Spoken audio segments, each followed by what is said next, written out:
अस्सलाम वालेकुम। Joint session के साथ मैं हूं सैयद आयशा नाज। इब्तिदा में ही मेहमानों को तारुफ कराए देते हैं क्योंकि मामलात खासे गंभीर हैं, ये ना हो कि तारुफ मिस हो जाए। मेरे साथ स्टूडियोज़ में मौजूद हैं मुमताज़ माहिर कानून हैं, आलमी अमूर पर दस्तरस रखते हैं, अदब और तारीख़ पर भी अबूर रखते हैं, नसीरुद्दीन खान नैयर साहब। Sir, good to see you after so long. कैसे हैं आप? ठीक है। और इस्लामाबाद से अभी ज्वाइन कर रहे हैं अतर काज़मी और उनके हमरा राना मुबशर साहब हस्ब मामूल हमारे साथ मौजूद होंगे, और जनरल टाइट गुलाम मुस्तफ़ा भी हमारे पैनल का आज हिस्सा हैं। जी, आज अतर बहुत जच रहे हैं और आज उनके मुंह से बहुत सी सच्ची बातें भी जचेंगी एज़ यूजुअल। बात यह है कि पाकिस्तान में सियासी मौसम और हवाओं का रुख एक बार फिर बदलने को है। 2017 2018 याद आ रहा है हर एक एपिसोड से। कोई गिरफ्तार हो रहा है, कोई गिरफ्तार बला है, कोई वजाहत दे रहा है और कोई किनारा कश हो रहा है। ये है आजकल की सारी हैपनिंग्स। ऐसे में जब कश्ती डूबने लगती है तो बोझ उतारा करते हैं। पाकिस्तानी सियासत का ये वतीरा रहा है कि मौसमी परिंदे परवास भरते हैं जब मुश्किलात पड़ती हैं, और मुश्किलों में ही असल इम्तिहान होता है। आज दो लीडर्स पाकिस्तान तहरीक इंसाफ के, अब एक तो साबिका हो चुके हैं पार्टी के एडिशनल सेक्रेटरी जनरल, उन्होंने पार्टी से ना सिर्फ ये कि किनारा कशी इख्तियार की, बल्कि वो तो ये कहते हुए पाएंगे कि वो सियासत भी छोड़ रहे हैं। साहब क्या फरमा रहे हैं, सुनेंगे। हमें जदोजहद करनी चाहिए अपनी फील्ड में, दैट इज सियासत। सियासी लोगों के खिलाफ आपने लेके आना है। जब इदारे इन्वॉल्व हो जाएंगे, देखिए हमारी पाकिस्तान की बका जो है अल्लाह के बाद, वो नौजवान, वो ऑफिसर्स जो खड़े होकर अपनी जानों के नजराने पेश करते हैं। मैं पीटीआई से, उसकी मेंबरशिप से, बेसिक मेंबरशिप से मैं दस्तबरदार होता हूँ, और मैंने और सियासत एज अ होल ये मेरा कप ऑफ टी नहीं है। मैंने रियलाइज किया it's not my cup of T कि मैं सियासत करूँ, क्योंकि कोई ऐसी मुझे बज़ाहिर, मैं नहीं कहता कि होगा जमातों में कुछ, लेकिन मैं समझता हूँ कि इतने लंबे सफ़र के बाद अगर मैं इस नतीजे पर पढ़ूँ तो मुझे मुझे फर्मली उसके ऊपर खड़ा होना चाहिए। Not his cup of tea, there is many a slip. हमें वो मुहावरा याद आ जाता है। बहरहाल अली जैदी साहब, जिनके हवाले से खबरें आ रही थी कि वो पर तोल रहे हैं पार्टी छोड़ने के लिए या फॉरवर्ड ब्लॉक बनाने के लिए, वो क्या कह रहे हैं? पीसफुल प्रोटेस्ट, ये तो आपका आईनी हक है, कोई आपको ऐसे नहीं रोक सकता। जो रोकता है वो भी गलत है। लेकिन ये जो वायलेंट और दहशत गर्दी हुई है, मैं समझता हूँ जिसने की है वो बिल्कुल भी कंडेमनेबल है। उनका हिसाब भी होना चाहिए, किताब भी होना चाहिए। किसी भी सूरत में तहरीक इंसाफ वो जमात हो ही नहीं सकती, और तहरीक इंसाफ का कोई भी रुकन वो हो ही नहीं सकता जो कि रियासत के किसी भी एसेट को, किसी भी रियासती इदारे के किसी भी चीज को नुकसान पहुंचाए। बहुत शदीद अल्फाज में मुजम्मत करना चाहता हूँ कि जो तमाशा पाकिस्तान की स्क्रीन पे चला, कि जो रात को अगर आप सुकून से सोते हैं ना, वो इसलिए सोते हैं, आपके बॉर्डर्स की प्रोटेक्शन कौन करता है? फौज करती है। फौज हमसे है और हम फौज से हैं। मैंने तहरीक इंसाफ उस दिन छोड़नी है जिस दिन इमरान खान ने तहरीक इंसाफ छोड़नी है। अगर इमरान खान की जिंदगी में मुझसे तहरीक इंसाफ छुड़ाना चाहते हो, खुदा की कसम इस माथे पे गोली मार दो। बड़ा सख्त बयान, लेकिन दिल से बयान और पार्टी से वफादारी का है। अली जैदी साहब ने यह दोहराया। बहरहाल आवाज़ें आ रही हैं कि मज़ीद कई अफराद जो हैं वो तैयार हैं पार्टी छोड़ने के लिए, चाहे वो सिंध की सतह पर हो या पंजाब की सतह पर। मुस्लिम लीग नून के साथ भी ऐसा ही हुआ था कि बलोचिस्तान से आवाज़ें उठी थी और उसके बाद मुल्क भर में फैल गई थी। उसी अरसे में महकमा ज़राअत का नाम भी लिया गया था, बाद में जब क्लैरिफिकेशन दी गई थी। बहरहाल अतर बात यह है कि कुछ चीज़ें बड़ी तेज़ी से मूव हो रही हैं। हमें फवाद चौधरी साहब की कल की एपिसोड भी याद है। फवाद चौधरी साहब जब बाहर आए तो उन्होंने जो कहा, उनकी ज़ुबान उनका साथ भरपूर तरीके से नहीं दे पा रही थी, कुछ कन्फ्यूजन थी, और आखिर में उन्होंने ये कहा कि मजम्मत बतौर तर्जुमान पार्टी के वो ये पार्टी की सतह पर कर रहे हैं। आपके ख्याल में ये सॉफ्टवेयर अपडेट हो रहे हैं या ये बयानिए का बोझ है? देखिए आयशा, एक तो पहले जिस तरीके से आपने तारुफ करवाया कि दौरान प्रोग्राम ये भी मौजूद हैं, मतलब, और नैयर साहब कानूनी माहिर भी मौजूद है, मतलब बस आपने ये नहीं कहा कि अपने मचल के आप लोग जनरल साहब के पास जमा करवा दें, जनरल साहब के पास या नैयर साहब के पास? नैयर साहब के पास करवा दें। हाँ, क्योंकि प्रोग्राम शुरू कर वो मचलकों के मजाज हैं। हाँ, अब उधर होंगे। असल में I am so happy to see him after so long, तो मैंने जरा तमहीद बांधी, मैंने कहा गुड टू सी यू। आपको ये तो नहीं बुरा लगा? I am always pleased to see you as well from Islamabad. नहीं, बिल्कुल ठीक है, बिल्कुल ठीक है। अच्छा, दूसरी बात यह है कि इस वक्त देखें बहुत सारी मसाइल ऐसे हैं कि बहुत सारे लोग जो है ना, वो उनको लगता है कि जो वो कर रहे हैं it's not their cup of tea. इस वक्त सहाफ़त का जो कप ऑफ टी है उसमें भी आपको स्टॉर्म नज़र आ रहा है, सियासत में भी नज़र आ रहा है, दीगर जगहों के ऊपर भी नज़र आ रहा है। तो ये अचानक जो है ये क्यों एकदम से तूफ़ान आ गया है चाय की प्याली के अंदर? पूरे पाकिस्तान के अंदर। ये सोचने और समझने की बात है। यहाँ पे हम पहुंचे क्यों हैं? क्या इसमें सियासी जमातों का कसूर है? इसमें हुकूमत का कसूर है? देखिए, आज दूसरा दिन है, 2 दिन हो चुके हैं इस्लामाबाद के अंदर एक गैर कानूनी इज्तिमा हुआ, अभी तक उसके हवाले से कोई कार्रवाई नहीं की गई। उसके अलावा बाकी जो पूरे मुल्क में हो रहा है वो आपके भी सामने और मेरे भी सामने है। शहरयार आफरीदी साहब की अहलिया को घर से उठा के ले गए। देखिए, यहाँ पे हमने देखा था कि अगर होटल में गिरफ्तारी हो तो होटल की चादर और चारदीवारी का तकद्दुस इतना था कि यहाँ पे एक सूबे की पुलिस काम छोड़ देती थी। अब ये भी वही पाकिस्तान है ना, ये वही पाकिस्तानी है ना कि जिनके घरों में हम घुस रहे हैं। मोहसिन नकवी साहब छापे मरवा रहे हैं, सिंध के अंदर जो कुछ हो रहा है, वफाक में जो कुछ हो रहा है, ये वही पाकिस्तान है क्या? वो किधर गए हैं वो इंसानी हकूक वाले, ख्वातीन के हकूक वाले? देखें, जिन लोगों ने वो कभी हरकत की, जिन लोगों ने इमलाक को नुकसान पहुंचाया, जिन लोगों ने कोर कमांडर के घर पे हमला किया, उनको कतन माफ नहीं करना चाहिए। लेकिन जो आपको 1 साल के अंदर कानून की हुक्मरानी कहीं पे नजर आई? एक मिसाल मैंने आपको दे दी कि सुप्रीम कोर्ट के ऊपर 2 दिन पहले हुक्मरान इत्तेहाद की सरबराही में चढ़ाई हुई है और अभी तक उस पर कोई कानूनी कार्रवाई नहीं हुई। तो फिर आप मुझे ये बता रहे हैं कि जी हम इसके खिलाफ कानूनी कार्रवाई करेंगे, उसके खिलाफ करेंगे। तो क्या ये एक तरह से जिस तरह सबके साथ सलूक हो रहा है, ये मुसावी सलूक है? देखें, आप अवामी शऊर की इस तरह तौहीन नहीं कर सकते। आप किसी से बयान दिलवा के, किसी को ये कह के, वो करके, अली जैदी साहब जो मर्जी कहते रहे, कोई और जो मर्जी कहते रहे, ऐसी चीजें नहीं चलेंगी। ये 22 करोड़ का मुल्क है, सियासतदानों को सोचने की जरूरत है। आप अपने इंतखाबात के लिए, अपने इलेक्शंस के लिए आप चाह रहे हैं कि जी सियासी पारा ऊपर ही जाता रहे, एक जमात को बिल्कुल आप साइड पे लगा दे। नहीं, इस वक्त रियलिटी ये है कि पाकिस्तान की आबादी का जो अक्सरियती हिस्सा है वो इमरान खान के साथ है, आपको पसंद हो या ना हो, ये हकीकत है। और फिर इमरान खान के ऊपर जिम्मेदारी भी आती है। अगर आपके साथ लोग हैं तो आपके ऊपर जिम्मेदारी भी है कि आप लोगों को बताएं कि जनाब आपने एहतजाज करना है तो पुरअमन एहतजाज करना है। तो दूसरी तरफ जो है उनकी तो ख्वाहिश ही ये है, वो तो ये कहते ही नहीं है कि हमारा इमरान खान से मुकाबला है। जो 3 साल मुझे, आपको और राना साहब को ये बताते रहे कि हमारा तो मुकाबला इमरान खान से है ही नहीं है, उसके लाने वालों से है। अब वो ये बताते हैं कि इमरान खान का तो हमारे से मुकाबला ही नहीं है, इमरान खान का तो मुकाबला खुदा न खास्ता इदारों के साथ है। देखें, ये हमारे इदारे हैं, चाहे सुप्रीम कोर्ट हो, चाहे पाक फौज हो। कतन इनको अगर आप कमजोर करेंगे तो ना उसको बर्दाश्त किया जा सकता है, ना वो पाकिस्तान के हक में है। खुदारा बहस को सियासत के मैदान में लेके आए, ये मैं रोज कह रहा हूं कि बहस को सियासत के मैदान में लेके आए। हाँ, बिल्कुल ठीक है। इससे पहले कि बात बस से बाहर हो जाए और कंट्रोल ना की जा सके, डैमेज कंट्रोल जनरल साहब कैसे किया जा सकता है? जो मुताद्दिद रहनुमाएं बारी बारी मजम्मत कर रहे हैं, इमरान खान साहब कब करेंगे मजम्मत? बात इससे बहुत मैं समझता हूँ आगे निकल चुकी है। पाकिस्तान की रूह पे कहते हैं ना स्कार थे, अब इनको और गहरा कर दिया गया है। अल्लाह करे इस काबिल हो कि इनको भरा जा सके। इनको मैं इसी बात कर रहा हूँ आपसे, ये तरह बात की। मैंने आज विजुअल देखा है एक, और मैं बयान नहीं कर सकता। एक पुलिस वाला एक खातून के साथ रवैया अख्तियार किया है, ये मैं समझता हूँ कि पूरी कौम के लिए, ये तमाम हमारे बाब इख्तियार बैठे हुए हैं जो सुबह शाम हमें लेक्चर देते रहते हैं, ये ख्वातीन जो बैठी बोलती रहती हैं चाहे हुकूमत की तरफ से, मैंने आज नहीं सुना कि भाई उस पुलिस वाले के साथ कुछ हुआ है। मैंने ये नहीं सुना कि जिन पुलिस ने, जिस पंजाब हुकूमत ने जो उनका काम था, जो उसमें उनकी नाकामी हुई है। तो आज मैं सुबह सुन रहा था कि उन्होंने तो वज़ीर दाखिला है शायद मीर साहब को, वो बड़े जोशो खरोश से फरमा रहे थे कि 25 करोड़ का मुल्क है ये, और 25 करोड़ के मुल्क को हम इस तरीके से नहीं छोड़ सकते। ये 30-40 दहशतगर्द बैठे हैं जमान पार्क में। आज आपको पता चल गया जी निगरान वज़ीर जी, वो वज़ीर इत्तलात, आज पता चल गया हमें ये हुकूमत कहाँ पर थी जब ये सब कुछ हो रहा था यहाँ पे। इनको पहले नहीं था ये।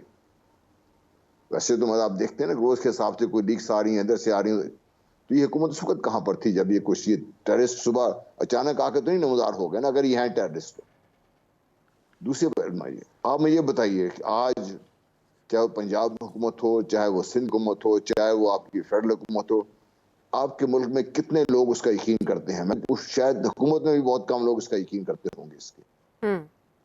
आपने जो कानून साजी की है आज तक, कल मैं सुन रहा था कि तौहीन पार्लियामेंट भी बन गया है। वो पार्लियामेंट जिसको मैं इलेक्ट करके भेजता हूँ, मुझे इसका हक नहीं है उसको क्रिटिसाइज करने का, वो मुझसे छीन रहे हैं। जमहूरियत कहाँ पे गई आपकी?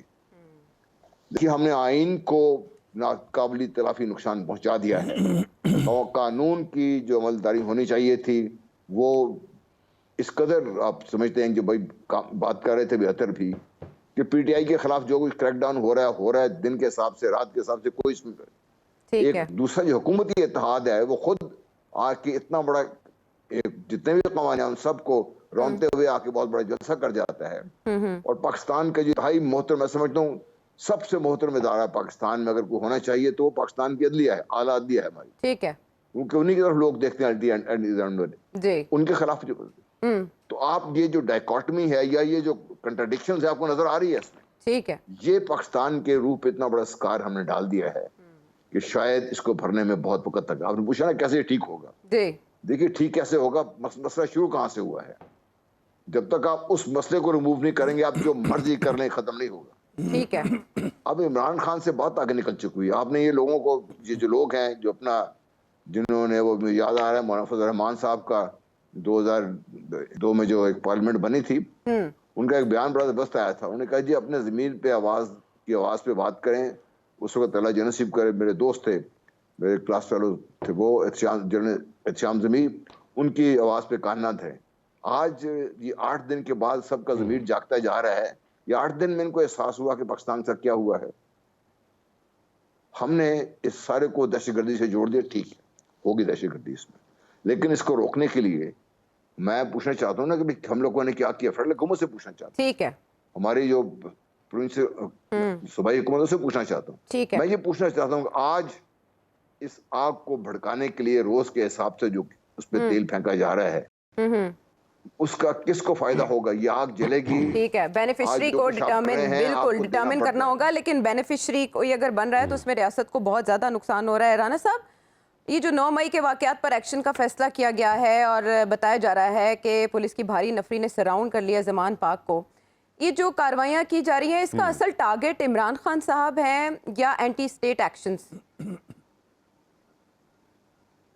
देखिए, एक तो मैं गुजारिश करना चाहता हूँ कि कल मैंने आपसे शायद जिक्र किया था या परसों किया था, मैंने कहा था आपसे कि जनाब ये जो कोर कमांडर्स की मीटिंग हुई है और उसके बाद जनाब यहाँ पे जो बैठक हुई है प्राइम मिनिस्टर के पास, वहाँ पे उस रात के, उस दरमियानी रात को मैंने कहा था कि इमरान खान साहब को चाहिए कि वो जितने शहदा की यहाँ पे तस्वीर तोड़ी गई या जिना हाउस हो या फॉर दैट मैटर जहाज हो, और इन सब वाक़यात को कंडेम कर लें प्लीज़, और रिक्वेस्ट की थी और मैंने गुजारिश की थी कि जनाब इमरान खान साहब इसको कंडेम कर दें।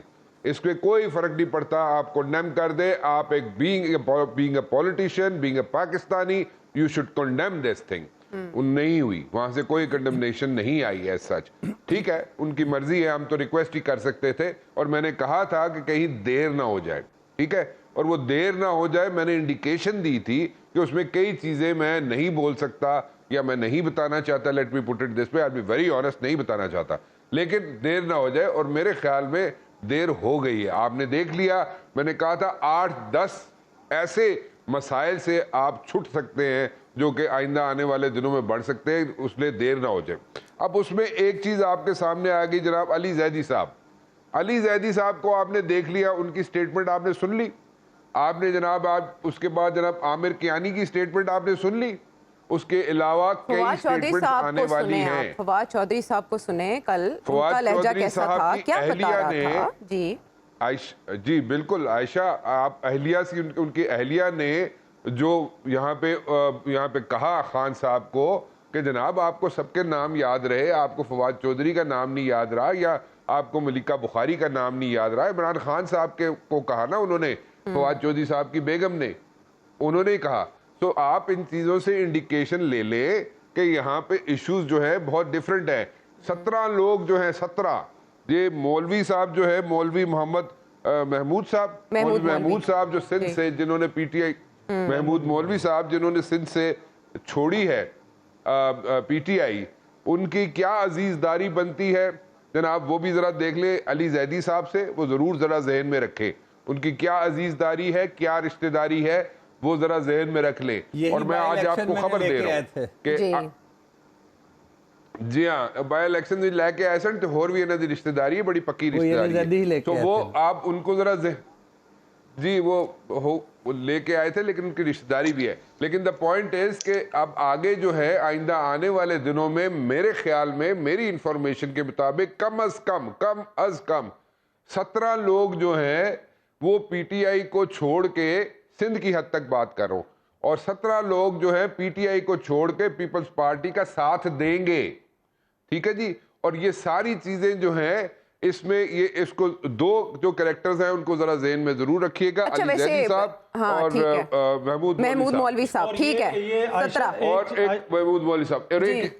जी, मैं सिर्फ ये कह रहा हूं कि ये सारी चीजें आइन, कानून और जमहूरियत के ऐन मुताबिक होंगी। ये मैंने कहा मैं ऐड चले, वो आपकी राय This है, is how the लेकिन business ये बिलावल की जमहूरियत है। चले, वो आपकी मुल्की मफाद। राना साहब सुना है, कोई अक्ल वाला, करामत वाला कल मिला है, कोई किसी का मैसेज लेकर गया है, उस मुलाकात का कोई फायदा नहीं हुआ? आपके पास इत्तलात है उस मीटिंग की? देखे जी, मैं आपको वो भी बताता हूँ, मैं उसके आगे भी एक आपको बहुत बड़ी खबर दूंगा मैं आपको, प्लीज जरा मुझे बेयर कीजिएगा सिर्फ 1 मिनट। बहुत मुश्किल काम है राना साहब, लेकिन आपके मेरे लिए कर ख्याल लेंगे। में चलो कर लो, मनु भी बर्दाश्त कर लो, कोई गल नहीं, समझ के दिल ते पत्थर रख के माई बर्दाश्त कर टाइम लो। फॉर राना ते साहब। कर लेवे। राना साहब मेरा टाइम लें आप अकरम। नहीं, बड़ी बड़ी मेहरबानी है आपकी जनाब। अच्छा, गुजारिश ये है कि देखे, आइंदा आने वाले दिनों में मैं 2 से 2.5 हफ्तों की बात कर रहा हूँ, कमिंग 2 to 3 वीक्स टाइम, मुझे लगता ये है कि यहाँ पे रजीम जो है वो चेंज हो जाएगी। ये बहुत बड़ी बात कर रहा हूँ मैं सर। रजीम से मैं आपको कह रहा हूं कि मैं रिपीट कर रहा हूं अपनी बात कि 2 से 2.5 हफ्तों के अंदर अंदर मेरा ख्याल यही है, ठीक है, कि ये रजीम जो है सारी चेंज हो जाएगी 2 से 2.5 हफ्तों के अंदर या 2-2.5 हफ्तों के बाद। ठीक है, 19-20 का फर्क जरूर हो सकता है। एक बात, तो ये बड़ी इंपॉर्टेंट चीजें जरा ज़हन में रखिएगा। बजट के बाद, और बजट से पहले की बात कर रहा हूं मैं, 27-28 मतलब 3rd वीक ऑफ आप रख ले अप्रैल का, नेक्स्ट मंथ का, या उससे पहले रख ले, 2nd वीक ऑफ अप्रैल रख ले। मुझे लगता है 24 की बात कर रहे हैं, 2024 की बात कर रहे हैं जी सर। मैं क्या अप्रैल 2024 की बात कर रहे हैं? नहीं, जून की बात कर रहे हैं राना साहब। जून ना सर, अगला जून की बात कर, जून की बात कर रहे हैं। ठीक है। Anyways the point is sir, अभी जो है देखिए, चीफ ऑफ आर्मी स्टाफ जाते हैं गैरिजन में, सियालकोट गैरिजन में, वहां पे जाके अपने जवानों को एड्रेस करते हैं, और उनके कंसर्न्स थे। उनके कंसर्न्स क्या थे? उनके कंसर्न्स ये थे कि जनाब जो कुछ हुआ है शोदा की तस्वीर के साथ, जहाज के साथ, और उसके जिना हाउस के अंदर जो कुछ हुआ है, ये बताइए, दिस इज वेरी, वो बड़े अपसेट थे जवान, और वहां पे चीफ ऑफ आर्मी स्टाफ को जाना पड़ा, तो उनको एड्रेस करना पड़ा, उन्हें बताना पड़ा कि those who are responsible will be brought to justice.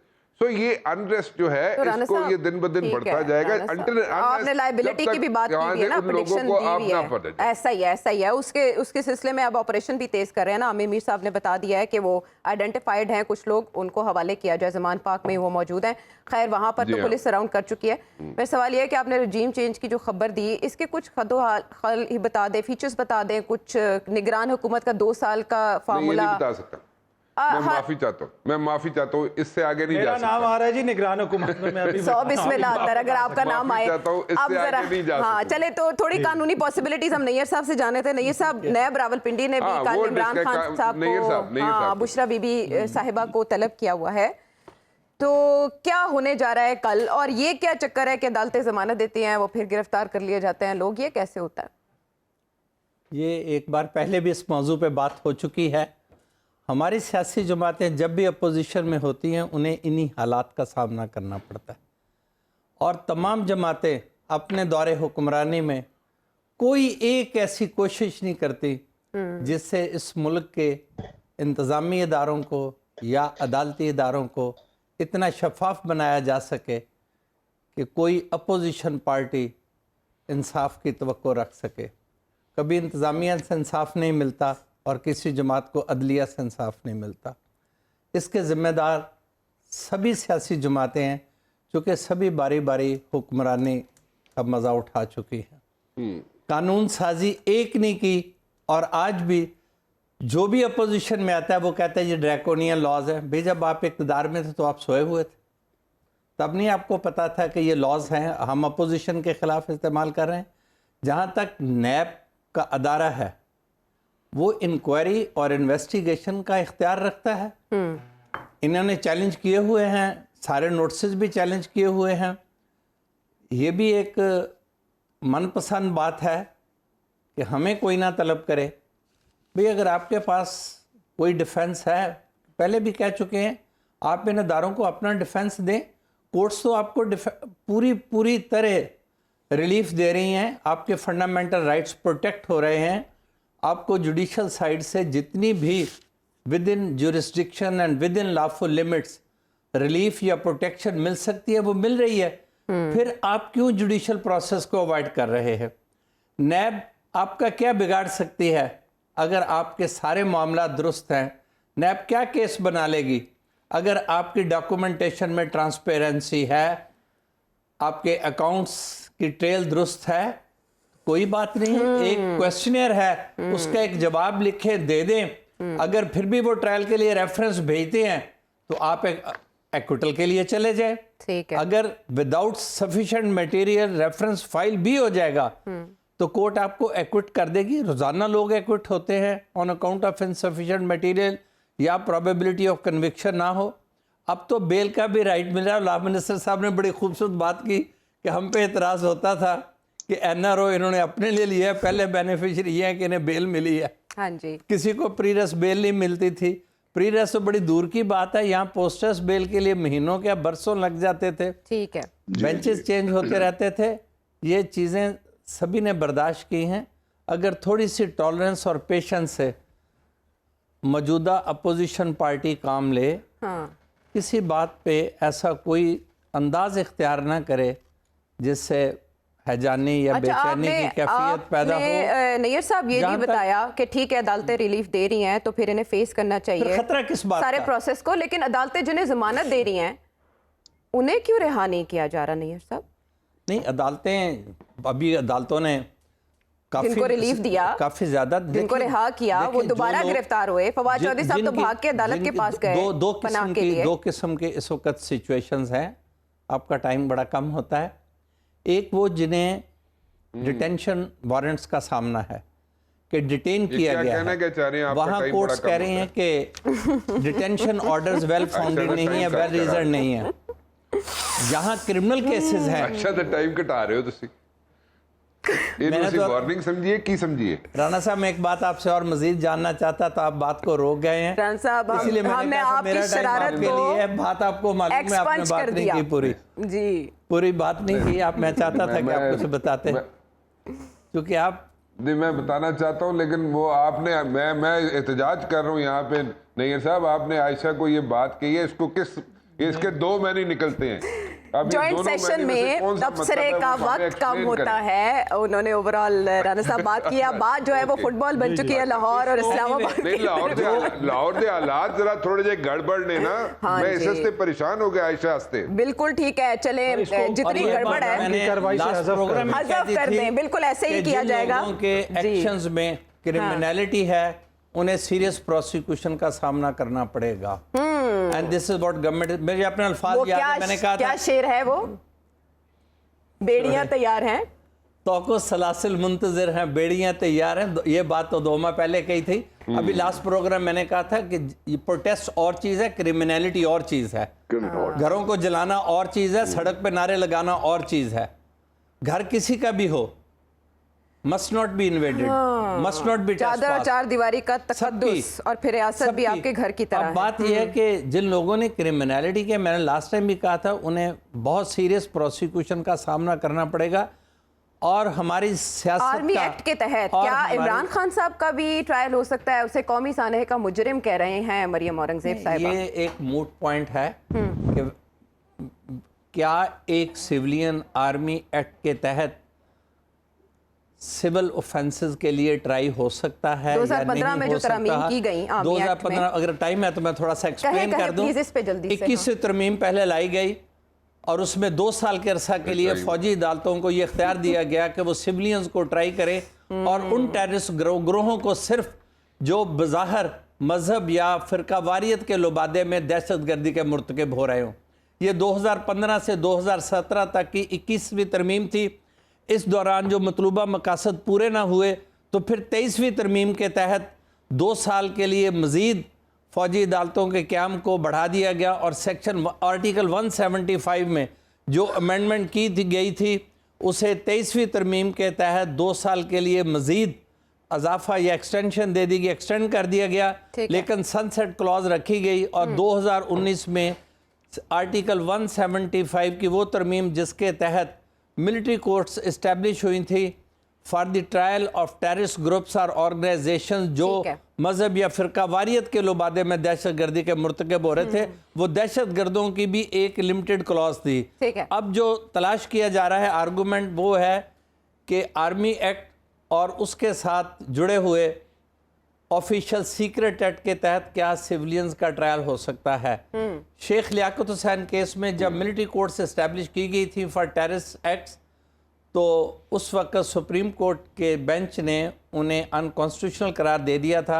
ठीक है। Bench was headed by justice Ajmal अभी भी क्या ऐसा हो सकता है? आपने तो एक तरह से इशारा दे दिया। मुझे वन लाइनर बता दें, आपने कहा था इमरान खान साहब लीगल एंड पे अलर्ट रहें, या आर्मी एक्ट की जो बात की जा रही है इमरान खान साहब को फिक्र की जरूरत है, ब्रेक लेनी है इसके बाद नैयर साहब? मैं अब भी कह रहा हूं कि बहुत बहुत अलर्ट रहे सभी की आदत। ठीक है, लास्ट टाइम भी कहा था नैयर साहब ने जो भी लोग एक्टिव रहे उनमें से शायद ही कोई बच पाएगा। मिल गया किसके पास कम है, ये वार्निंग दे दी गई है पीटीआई क़यादत को। 24 आवर्स की ब्रेक के बाद वापस आके इस पे बात करेंगे।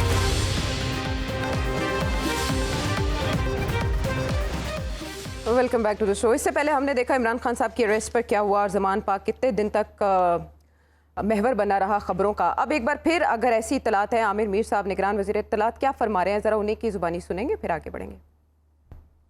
आर्मी की तनसीबात पर हमला करने वाले 30 से 40 जो दहशतगर्द हैं वो इस वक्त ज़मान पार्क में खान साहब की रिहाइशगाह के अंदर पनाह लिए हुए हैं। 24 घंटे पंजाब की निगरान हुकूमत पीटीआई की लीडरशिप को दे रही है कि इन दहशतगर्दों को पंजाब पुलिस के हवाले कर दिया जाए। जिस शरपसंद के जुर्म की जो नौयत है उसी हिसाब से उसका फैसला होगा कि उसका ट्रायल किस अदालत में होगा, लेकिन ये तय हो गया है कि इन लोगों को निशाने इबरत बनाया जाएगा। ठीक है, निशाने इबरत बनाया जाएगा इन लोगों को जिन्होंने फ़ौजी तनसीबात पर हमले किए। अतर ये क्वेश्चन मैंने किया था कि टारगेट कौन है असल में, इमरान खान साहब हैं या एंटी स्टेट एक्शंस। अब आपसे मैं ये जानना चाहती हूँ कि आज से लेकर कल तक की विंडो दी गई है, इसमें इमरान खान साहब की तरफ से कोई ऐसी स्टेटमेंट जो मजम्मत करती हो, अगरचे उनका ट्वीट ये बता रहा है कि ये आखिरी ट्वीट है उनका गिरफ्तारी से पहले, प्रोबेबली उन्होंने ऐड किया इसके साथ। क्या काया पलट सकती है मामलात की ये विंडो अगर इमरान खान साहब समझ पाएँ माजी देखते हुए? देखिए पहली बात तो ये कि टारगेट क्या है। टारगेट पाकिस्तान है। अगर हालात ख़राब होंगे तो वो सिर्फ कोई खान साहब के लिए ख़राब नहीं होंगे या पीडीएम वालों के नहीं, पाकिस्तान के लिए होंगे। तो यहाँ पे बहुत सारी कुव्वतें हैं जो पाकिस्तान के अंदर भी हैं, बाहर भी हैं, जो पाकिस्तान को टारगेट करती हैं। तो टारगेट तो पाकिस्तान है। दूसरी बात यह है कि अभी जो मोज़ेज़ हमारे वज़ीर इत्तलात पंजाब के फरमा रहे थे, अभी मुझे नहीं पता कि इन लोगों का अपना क्या लीगल स्टेटस है। 90 रोज़ तो हो गए, ये लोग इंतखाबात करवाने आए थे, वो ये करवा नहीं सक रहे। और इनकी हालत ये है कि जो इन्होंने वो जो हमला हुआ है कोर कमांडर हाउस के ऊपर, जो जलाओ घेराव हुआ है, उसकी जो टाइम लाइन दी गई है, वो टाइम लाइन तो इन लोगों के खिलाफ चार्जशीट है। मतलब 4 घंटे सब कुछ होता रहा, 2 बजे इधर पहुंचे, 3 बजे इधर पहुंचे। तो आप लोग किधर थे? आप में से कोई क्यों नहीं वहां पे पहुंचा? आपकी पुलिस क्यों नहीं वहां पे पहुंची? ये कैसे हो गया? ये तो इतनी बड़ी चार्ज शीट इनकी अपनी नाअहली के ऊपर है कि आपने क्यों नहीं उस जगह का दिफा किया और वहां पे जो आपकी जिम्मेदारी थी। और अब तक कितने पुलिस अफसरान के खिलाफ, कितनी सिविलियन इंतजामिया के खिलाफ एक्शन लिया गया, ये बता दें आप। फिर आप कह रहे हैं जी उधर ज़मान पार्क में दहशतगर्द आ गए। भाई ज़मान पार्क में दहशतगर्द कहां से आए? कोई रॉकेट के जरिए आ गए? पाकिस्तान की सड़कों से ही आए होंगे ना, वो पहुंचे किस तरह उधर? आपने उनको आने क्यों दिया वहां पे? क्या बाकी सारे जो पंजाब पुलिस समेत जितने भी इदारे थे वो सोए हुए थे? देखें, ये एक सियासी जंग है, इसको सियासी जंग रहने दें। अभी वो ये भी जिक्र कर रहे थे कि जी तनसीबात, आप जो हमला किया गया कोर कमांडर हाउस के ऊपर और जो दीगर जगहों पे हमला किया गया, जो उसमें मुलविस है उनको करार वाकई सजा मिलनी चाहिए। लेकिन ये जिस किस्म का तासुर दे रहे हैं, हम एक जोहरी ताकत हैं, हमारे वुज़रा आके कह रहे हैं कि जी हमारी तनसीबात पे हमले हो गए। भाई जुर्रत है किसी की कोई हमारी तनसीब पे आके हमला करे? ये तो पाक फौज ने तहम्मुल का मुजाहरा किया इसलिए कि उनको पता था कि ये हसास तनसीबात नहीं है, घर है, तो इस वजह से उन्होंने तहम्मुल का मुजाहरा किया। हमने वीडियोस देखी कि उनके पास बंदूकें थी लेकिन फिर भी वो डंडे बर्दाश्त करते रहे, उन्होंने आगे से रिटेलिएट नहीं किया। कोई आपकी तनसीब ब्रीच नहीं हुई। पाकिस्तान किसी की जुर्रत नहीं है कि भारत की जो हमसे 7-8 गुना बड़ा उसकी फौज है कि वो इधर आके कोई किसी तनसीब पे हमला कर सके। तो ये कह रहे हैं जी तनसीबात तासुर क्या दे रहे हैं कि हम इतना एक गैर महफूज मुल्क है, जोरी मुल्क, जिसकी तनसीबात पे 100 बंदा आके हमला कर देता है। खुदारा इसको सियासी मैदान में रखें। मैं बार बार कह रहा हूं ये सियासी जंग है, पर इनकी ख्वाहिश ये है पीडीएम वालों की कि इसको बना दिया जाए जनाब कि ये फौज वर्सेस खान साहब है। नहीं, ये इमरान खान वर्सेस पीडीएम और सियासी हैं जो लोग हैं, इनका जंग है। आप इदारों को, चाहे सुप्रीम कोर्ट हो चाहे हमारी अफवाज हो, इनको खुदारा इससे बाहर रखें और सियासतदान मिल के इसका कोई हल निकालें। सियासतदान मिल के हल निकालें। और जितने क्वेश्चंस आपने रखे हैं सामने अतर, वो यकीनन जवाब तलब हैं, लेकिन ज़ाहिर है आप बादशाह हैं, अंडे दें या बच्चे, ये कहा जाता है तो उनकी मर्जी है वो किस सवाल का जवाब देना पसंद करते हैं। फिलहाल तो ऐसा ही है कि इमरान खान साहब के खिलाफ एक्शंस की तैयारी है और जो उस पार्टी से मुंसलिक हैं जिनके बारे में इमरान खान साहब ने तो कहा कि जिनसीज के आदमी हैं, लेकिन जिस तरह जिले शाह की शहादत, पीटीआई वर्कर की शहादत एक मुअम्मा थी, ये वाक़यात भी शायद मुअम्मा ही रहेंगे। जनरल साहब, मुझे आपसे एक बड़ा गहरा सवाल करना है, वो ये कि वो लिंक्ड है, ऑब्वियसली वेब्ड है सारी दुनिया। अभी जो विजिट्स हुए हैं यूएई के प्रेसिडेंट से आर्मी चीफ का रब्ता भी हुआ है, सऊदी अरब के नायब वज़ीर दाखिला पाकिस्तान के दौरे पर भी आए, तो ये जो पाकिस्तान में इस्तेहकाम या अदम इस्तेहकाम हो रहा है, इसके कोई ग्लोबल ताने बाने भी हैं, आलमी ताने बाने भी हैं? जी, मैं एक आज क्लिप देखा है, कोई कतर में है पाकिस्तानी जो वहाँ पे काम करता है, उसने कहा जी मैं डॉक्टर के पास गया था, कोई तकलीफ थी, उससे कतरी डॉक्टर था, वो पाकिस्तान के बारे में इतना फिक्रमंद था कि वो रो रहे थे। क्यों रो रहे थे? कि पाकिस्तान को आलम इस्लाम अपना एक किस्म का मुहाफ़िज़ समझती है। पाकिस्तान का एक तो ये मसला है, दूसरा पाकिस्तान का मसला है पाकिस्तान जहाँ पर वाक़ है, और तीसरा मसला पाकिस्तान का ऑफ कोर्स ये है कि पाकिस्तान का एटमी ताकत है। पाकिस्तान को डिस्टेबलाइज करने के लिए जितनी कोशिशें हुई हैं, वो उसकी अगर आप तस्करा लेके बैठ जाए तो हैरान हो जाता है इंसान। अभी उन कोशिशों को क्या मेराज पे पहुंच रहे हैं? क्योंकि ये कोशिश दोनों तरफ से हो रही है, बाहर से तो हो ही रही है। जब हम 5th जनरेशन वॉरफेयर की बात करते हैं तो उसमें बाहर से भी आप प्रेशर बिल्डअप करते हैं और अंदरूनी तौर पर हालात इतने बिगाड़ दिए जाते हैं कि वो मुल्क खुदा ना खास ना करे, मेरे मुंह में खाक, वो अंदर से इम्प्लोड करना शुरू कर देता है, कमजोर हो जाता है, इम्प्लोड करना शुरू कर देता है। आज जब आप नजर दौड़ाते हैं, कतई नजर इसके कि आप किसको सपोर्ट कर रहे, किसको नहीं सपोर्ट कर रहे। नंबर 1, पाकिस्तान आर्मी पे हमले हुए, पाकिस्तान आर्मी टारगेट है, पाकिस्तान आर्मी टारगेट थी, पाकिस्तान आर्मी टारगेट रहेगी। मैं बारहा ये कह चुका हूँ कि खुदारा इससे पीछे हटिए, ये के मुफाद में नहीं है। और कल मैं सुन रहा था ख्वाजा आसिफ साहब ने शायद मालिक साहब के प्रोग्राम में बात की कि जी नवाशी साहब को तो बाहर भेजा ही फौज ने था, और जो कोर्ट से जो रियायत दिलाई वो भी फौज ने दिलाई। मतलब वो जो जल रही है उसके ऊपर वो तेल छिड़क रहे हैं बाकायदा। इसको ये भी समझने की जरूरत है। अंदरूनी तौर पर जब आप ये देख रहे हैं, एक तो फौज का जो मैं आपको बता दिया जो था, फौज का जो रिएक्शन आ रहा है, यंग ऑफिसर जो बात कर रहे हैं, ये हम सब महसूस कर रहे हैं। हम सब उसी दुख में मुबतला हैं कि ये लोग जो अपनी जाने को हाथ में लेके फिर रहे हैं, कुर्बानी दे रहे हैं, इनके एहसास का ख्याल कीजिए। दूसरी चीज देखिए, आप इकोनॉमिकली पाकिस्तान कहाँ जाके खड़ा हो गया। आज भीख मांगने पे भी भीख देने को लोगों में तैयार नहीं है। और अभी तक IMF का प्रोग्राम जो डॉक्टर साहब ने बहुत बड़ा ऐलान किया था, मैं आऊंगा, IMF की ऐसी तैसी, मैं जानता हूं, मैं 23 साल से डील कर रहा हूं, ये हो जाएगा, वो नहीं हो सका आपसे अभी तक। आपको अंदाजा है कांटा कितना महंगा बिक रहा है इस वक्त? ठीक है, उसी में जनरल साहब जो लाइफलाइन बन रहे हैं वो दूसरे दोस्त ममालिक बन रहे हैं, उसमें चाइना आगे आया है, सऊदी अरब आगे आया है, हम यूएई। वो क्यों आ रहे हैं आगे? वो क्यों आ रहे हैं आगे? इसलिए आगे आ रहे हैं कि सबको समझ है, सबको समझ है खुदा न खास्ता पाकिस्तान को नुकसान पहुंचा तो ये जो मगरबी इस्तेमार जिसकी बार में ये बात कर रहा हूँ, जिस वक्त शिकस्त खुर्दा हो चुका हुआ है और पीछे हटने को तैयार नहीं है, वो दोबारा यहाँ कदम जमाने की कोशिश में लगा हुआ है।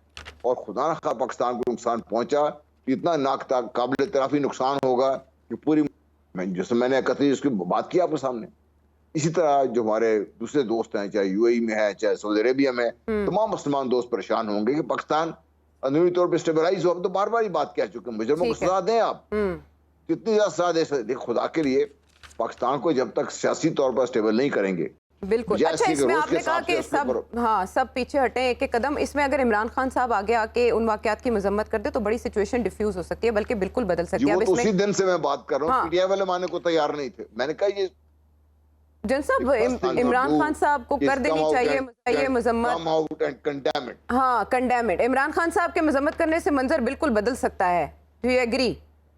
वैसे तो मेरे ख्याल में मैं उनकी agree जमात करता कर हूं, रही है। इसलिए- खान साहब ने भी की है मजम्मत। मुझे नहीं खान लगता कि साहब- कहीं पे उन्होंने कहा कि हम मजम्मत नहीं करते। जिस तरीके से खुल के मजम्मत करनी चाहिए थी ना, तो वो नहीं की उन्होंने। This should have been one point, एक हाँ। रोज तो वो बात करते हैं आवाम से, वो बात करते जी कि एहतजाज की आड़ में जो कुछ हुआ मुझे इसका अफसोस है। मैं मतलब वो बात ये तो कहते हैं मेरी फौज है ये, जी। जब उनकी फौज है, उनकी फौज के साथ ये कुछ हो गया तो खुल के क्यों नहीं बात कर रहे हो?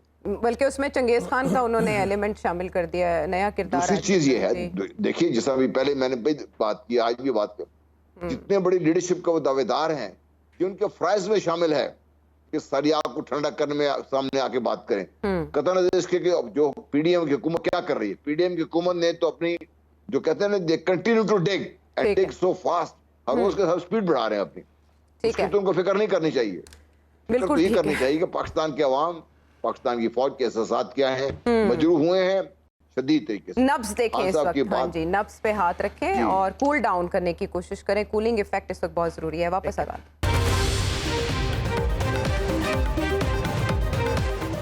Welcome back to the show. वक्त एक बार फिर हमारे पास कम, जॉइंट सेशन के पास कम। और राना साहब, आपसे ये क्वेश्चन, आपने 2-2.5 हफ्ते की जो प्रेडिक्शन दी है, शेख रशीद साहब भी इस प्रेडिक्शंस के हवाले से मशहूर है और वो कह रहे हैं कि 15 जून से पहले अदालती फैसले आएंगे, अदलिया और अवाम जीतेंगे। एक तो ये कि अब की बार ये इंप्रेशन आ रहा है जैसे एस्टैब्लिशमेंट वर्सेस अदलिया।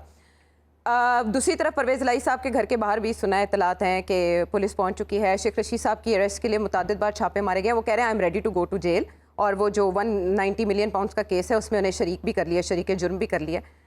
कौन कौन पार्टी छोड़ने जा रहा है, कौन कौन ये बताने जा रहा है कि इमरान खान साहब ने क्या किया आने वाले दिनों में, और अदलिया क्या डिफरेंस मेक कर सकती है? एक तो आप बात करिए, जो आपका सेकंड सवाल है वो ये है कि वादा माफ गवाह कौन बन रहे हैं, यही मेरे ख्याल में आप पूछना चाह रही हैं। जी हाँ, वादा माफ गवाह बनने के लिए यहाँ पे हर दूसरा आदमी तैयार बैठा हुआ है, ठीक है जी। और शेख रशीद साहब तो नहीं बनेंगे ना? मेरे ख्याल में नहीं, मेरा नहीं ख्याल शेख रशीद और परवेज़ इलाही साहब का बनेंगे। मुस्तकबिल? मेरा नहीं ख्याल उनके पास परवेज़ इलाही साहब जो है बड़े मंझे हुए सियासतदान, परवेज़ इलाही साहब बड़े मंझे हुए सियासतदान है। वो बड़ी हवा का रुख देख के उस तरह अकॉर्डिंगली चलते हैं। एंड आई पर्सनली थिंक कि वो कोई ना कोई अपने लिए रास्ता निकाल लेंगे। बाकी रह गए शेख रशीद साहब, तो वो मैं कई मरतबा कह चुका हूँ, वो he is in the line, वो किसी वक्त भी गिरफ्तार हो सकते हैं। और उसके साथ साथ आइंदा आने वाले 24 घंटों में कई लोग ऐसे हैं जिन मेरे ख्याल में कुछ 5 से 7 लोग ऐसे होंगे, 4 से 7 लोग कह सकते हैं, 4 मिनिमम साइड पे रख रहा हूँ, 4 से 7 लोग ऐसे हैं जो कि डिटेन हो सकते हैं।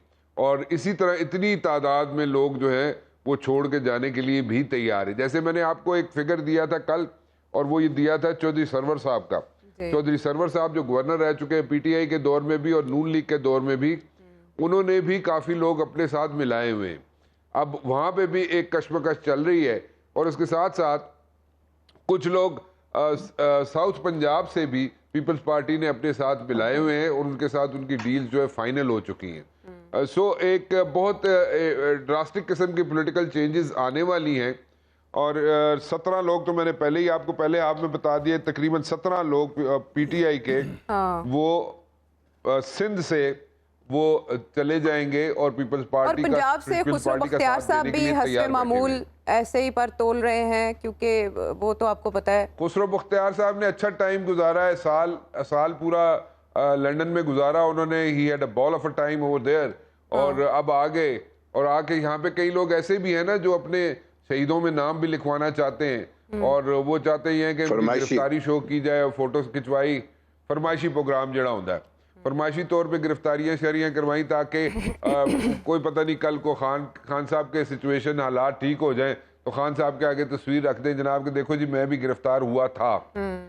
लेकिन इस वक्त जो पोजीशन है वो खान साहब की, जैसे मैंने बार बार कहा था, फिर रिक्वेस्ट कर सकता हूँ, अभी भी कर सकता हूँ रिक्वेस्ट, कि जनाब आप कंडेम करें और सीरियसली कंडेम करें और फोकस करके एक पॉइंट पे कंडेम करें कि जो यहाँ पे जिस तरीके से जो आई वुड से कि प्रोटेस्टर्स थे वो हाथ से निकल गए, बिकॉज हाथ से इसलिए निकल गए, चले मैं इस तरह आसान कर देता हूँ सारी ज़िंदगी सबके लिए, कि जनाब जो हाथ से निकल गए क्योंकि उनके पास लीडरशिप नहीं थी, या लीडरशिप को चाहिए था पीटीआई की कि वो जनाब कोई ना कोई यहाँ पे ऐसी वीडियो पैगामात भेजते रहते सोशल मीडिया पे ताकि वो डिसअरे ना होते प्रोटेस्टर्स, और उसको चलो वो हो गया जो होना था। लेकिन अभी जो है खान साहब को चाहिए कि वो बिल्कुल फोकस्ड हो के एक पॉइंट एजेंडे पे इस वक्त कहें जनाब कि बिल्कुल आई स्ट्रिक्टली कंडेम, और वो कंडेम करें कि जनाब इस तरह ये जो हुआ, जो भी लोग हैं चाहे वो पीटीआई के हैं चाहे वो पीटीआई के नहीं हैं, उनके खिलाफ कार्रवाई होनी चाहिए। मेरे ख्याल में अभी किसी वक्त भी अगर अभी आज भी दे कंडेम कर दे खान साहब तो काफी मसाइल जो है हल हो सकते हैं, जो कि इमरान खान साहब 24-48 घंटों में जा नहीं हो सकते हैं। इमरान खान साहब माजी के हुक्मरानों से कितना मुख्तलिफ है। एक लाइन ऐड करना चाहूंगा, नहीं साहब, रेड लाइन ऐड ना कीजिएगा, सवाल करना था वो किया ही नहीं। मैं एक लाइन ऐड कर रहा हूं सिर्फ ये कि देखें खान साहब समेत पूरी कौम को इसको कंडेम करना चाहिए और ये कतन काबिल कबूल नहीं है। लेकिन प्रॉब्लम यहाँ पे ये है कि इस सारी बहस के अंदर जिस तरह अभी राना साहब ने एक सिनारियो पेंट किया, ये हर चैनल पे इस तरह सिनारियो पेंट हो रहा है कि 17 बंदे इधर जा रहे हैं 20 उधर जा रहे हैं। यार ये 22 करोड़ का मुल्क है। I feel very, मतलब कि I feel this as an insult to the people.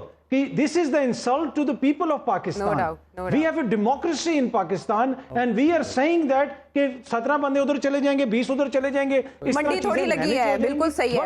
ये लतीफा अतर आपकी बात से ना लतीफा याद आ गया जो गर्दिश कर रहा है। जमहूरियत है या नहीं है? हमेशा मंडी लगी, लेकिन इससे कोई तो इज्जत दिलवाएगा ना राना साहब। देखिए राना साहब, मतलब सोशल मीडिया पे एक लतीफा गर्दिश कर रहा है कि आप पार्लियामेंट की तहकीक का बिल तो बनाते हैं, लेकिन पहले ये पता कर लें कि पार्लियामेंट की इज्जत भी है या नहीं। एक नारा लगा वोट को इज्जत दो, लेकिन वो नारा भी कहीं खो गया। इतना मैस है। मतलब कि ये जो अनफॉर्चुनेट सीन्स हमने बदकिस्मत सीन्स देखे हैं पाकिस्तान के अंदर, ये एक साल का तसलसल है। एक साल भर में यहाँ पे क्या कुछ होता रहा, किस तरीके से चीजें चलती रही। इशू ये है कि इस इशू को हम इस वक्त रिपोर्ट इस तरह कर रहे हैं जिस तरह मगरबी मीडिया फलस्तीन के इशू को रिपोर्ट ये बिल्कुल फैशन बन चुका है। जिस दिन फलस्तीन वाले पहला रॉकेट मारते हैं ना तो पूरा मगरबी मीडिया कहना शुरू हो जाता है फलस्तीन ने ये कर दिया। वो ये नहीं बताते कि साल से इसराइल क्या कर रहा है। हमें भी बताना चाहिए कि साल से ये जो हुकूमत है साल से इसकी जो हरकतें थी वो क्या थी। बिल्कुल एक साल से क्या इन्होंने आइन और कानून ट्रेल देखे वाकयात की। नैयर साहब वक्त बहुत कम है, माजरत अतर आपको मुझे काटना पड़ा, लेकिन नैयर साहब इमरान खान साहब का जो मज़ामती बयानिया है ना, ये माजी से कितना मुख्तलिफ लगता है आपको? और अब पहले भी मैंने एक बार कहा था कि सियासी तहरीक को एहतजाजी तहरीक में तब्दील करना खासा मुश्किल है और मज़ामती तहरीक में नामुमकिन। मेरा राना साहब की बात से इत्तफाक करता हूँ, but it's never too late to mend. Khan साहब को एक वाज़ेह बयान देना चाहिए कि जिन लोगों ने ये क्राइम्स कमिट किए हैं इनका पार्टी से कोई तल्लक नहीं है। अगर कोई ओहदेदार ऑफिस बेरर किसी भी लेवल के हैं उन्हें चाहिए कि इंक्वायरी कमेटी तश्कील दे और उन लोगों को पार्टी से एक्सपेल कर दे और एक क्लियर पोजीशन लें कि हमारा कोई बयानिया किसी अदारे के खिलाफ नहीं है। हमारी सियासत मुल्क में सिर्फ फंडामेंटल राइट्स की बहाली और जमहूरियत की बहाली के लिए, इंतखाबात के लिए है। हम तशद्दुद की सियासत में यकीन नहीं रखते। तशद्दुद करने वाले लोग आज से अगर वो पार्टी में है तो पार्टी से खारिज है, और अगर वो पार्टी से नहीं है तो हमारा उनसे कोई तल्लक नहीं है। जिसने जुर्म किया है वो 6 माह से खान साहब रूल ऑफ लॉ की बात कर रहे हैं। तो आज मैं सभी अरबाब इक़्तिदार से भी कहता हूँ कि मुतनाज़ कवानीन का सहारा लिए बगैर के बजाय बेहतर है कि एक सेफ जुरिस्डिक्शन में क्रिमिनल्स का ट्रायल हो ताकि उससे तनाज़ात कम हो। अगर आप मुतनाज़ जुरिस्डिक्शन में जाएंगे वो अदालतों में कॉन्स्टिट्यूशनल जुरिस्डिक्शन में चैलेंज होंगे और तनाज़ात की भेंट चढ़ जाएगी। क्रिमिनल ट्रायल ऑफेंडर्स को सदा देने के लिए एग्जिस्टिंग लॉज काफ़ी हैं। आज भी आप एंटी टेररिज्म एक्ट 1997 के तहत इस किस्म के हर जुर्म को एडिक्वेटली पनिश कर सकते हैं अगर आप में सलाहियत एफिशिएंट और इंडिपेंडेंट प्रोसिक्यूशन की है तो।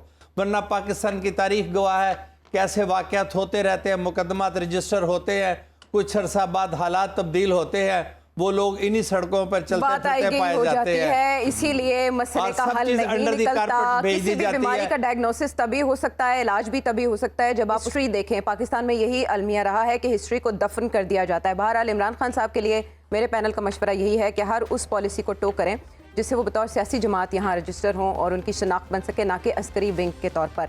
और जो ये मुश्किल वक्त है, दिस शैल टू पास। अगले प्रोग्राम तक के लिए अल्लाह ने कहबान।